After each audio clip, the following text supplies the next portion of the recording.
ওয়ামা লাকুম, তোমাদের কি হলো, লা তুকাতিলুনা ফি সাবিলিল্লাহ, তোমরা যে আল্লাহর পথে যুদ্ধ করতেছো না। সংখ্যক পুরুষ, শিশু, নারী তাহারা বলছে, হে আমার প্রতিপালক, আমাকে বাঁচাও, আমাদেরকে বের করো এই জনপদ থেকে যারা সম্প্রদায় জালেম। আমরা নিজের চোখে দেখছি ভারতে মুসলিম নির্যাতিত, আমরা চোখে দেখছি ভারতে মসজিদগুলো ভেঙ্গে চূর্ণ বিচূর্ণ করে দিচ্ছে, আমরা চোখে দেখছি কাশ্মীরে মুসলমান নির্যাতিত, আমাদের মা বোনরা নির্যাতিত। আমরা কি করি, কি করে আমরা ঘরে বসে আছি? এ কথাই আল্লাহ তাআলা বললেন, ওয়ামা লাকুম, পৃথিবীবাসী তোমাদের কি হলো, তোমরা যে আল্লাহর পথে যুদ্ধ করতেছো না, কিসের অভাবে? মৃত্যুকে ভয় করো।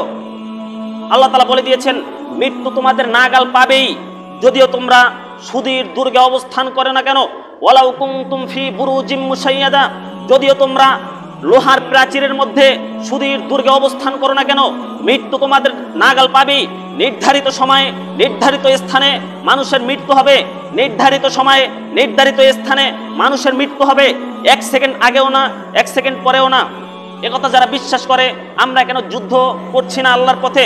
আল্লাহ তাআলা তো জিহাদকে ফরজ করে দিয়েছেন কোরআনে পাকের ভিতরে 1 থেকে 400 বারের উপরে আল্লাহ তাআলা বলেছেন জিহাদের কথা। এরপর মানুষ কেন বুঝে না, কেন যুদ্ধ করতেছে না?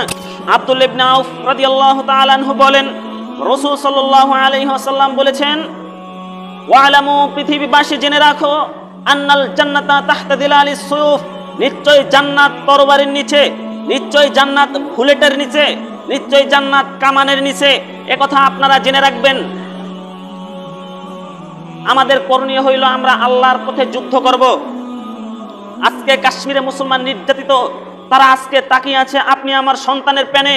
কখন তার ভাইয়েরা সালাউদ্দিন আইয়ুবী হয়ে ছুটে আসবে, কখন তার ভাইয়েরা মোহাম্মদ বিন কাসিমি হয়ে অত্যাচারিতা বোনদেরকে জালিমের কবল থেকে বাঁচাবে, কখন তার ভাইয়েরা মোহাম্মদ বিন কাসিমি হয়ে ছুটে আসবে। এই প্যানে সকলেই তাকিয়ে আছে। আপনি আপনার সন্তানকে সাধারণ কোনো সন্তান মনে করবেন না, আপনি মনে করবেন আমার সন্তানের জ্ঞানে গোটা পৃথিবী জ্ঞানিত হবে, আমার সন্তানের থেকে গোটা পৃথিবীর মানুষ দিন ধর্ম এগুলো শিক্ষা করবে, জ্ঞান অর্জন করবে। আপনি মনে করবেন গোটা পৃথিবীর বুকে আমার সন্তান লড়াই করবে। নিজের সন্তানকে সাধারণ সন্তান মনে না করাটাই ভালো।